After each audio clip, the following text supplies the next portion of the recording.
Jamal ভুঁইয়ার free kick goal, Sourav দেওয়ানের জোড়া গোল, ব্রাদার্সের 2 লাল card. Federation কাপের দ্বিতীয় রাউন্ডে এরকম একটা উত্তেজিত ম্যাচ হয়তো আপনি মিস করতে চাইবেন না। পরতে পরতে রং বদলিয়েছে এই ম্যাচের। মৌসুমের প্রথম গোল।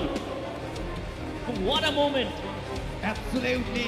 শুরু থেকে এই দুই দল দারুণ বল কন্ট্রোল করে খেলতেছিল, তবে ম্যাচের প্রথম ধাক্কাটা খায় ব্রাদার্স ইউনিয়ন। ম্যাচের 38তম মিনিটে সৌরভ দেওয়ানের ক্লিনিক্যাল হেডারে গোল হজম করে ব্রাদার্স ইউনিয়ন। 1-0 লিড নিয়ে মধ্যবিরতিতে যায় সাদা কালোরা। বিরতি থেকে ফিরে গোল করার জন্য মরিয়া হয়ে ওঠে ব্রাদার্স ইউনিয়ন, তবে সেই সোনালী সুযোগ আসতেছিল না ব্রাদার্সের। অবশেষে ডি বক্সের বাইরে থেকে ফ্রি কিক পায় জামালের ব্রাদার্স। এইখান থেকেই অবিশ্বাস্য গোল করে দলকে সমতায় ফেরায় জামাল ভুঁইয়া। ম্যাচ 1-1 সমতায় চলতে থাকে। ম্যাচের শেষ আর্ধের যোগ করার সময় এসে আবারও স্পটে হাজির সৌরভ দেওয়ান। এই গোলের মধ্য দিয়ে 2-1 গোলের ব্যবধানে জয় নিশ্চিত করে মোহামেডান।